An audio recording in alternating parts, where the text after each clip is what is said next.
Uno de los pilares de Martínez Grupajes y Mudanzas son los traslados de empresas o traslados corporativos.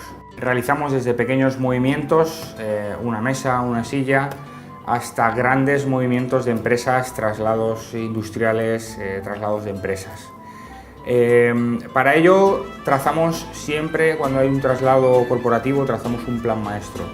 Hay un especialista de la empresa que se dedica a elaborar un plan logístico para llevar a cabo todos los movimientos de la empresa.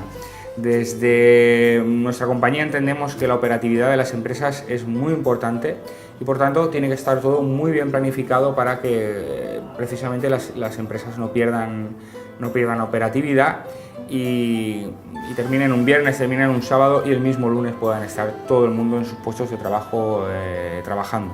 También llevamos a cabo lo que son la gestión de archivos y documentos.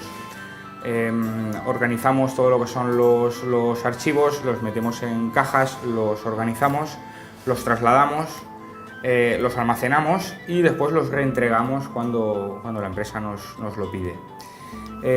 A su vez también hacemos todo lo que es el tratamiento de maquinaria, fotocopiadoras, grandes máquinas, cajas fuertes.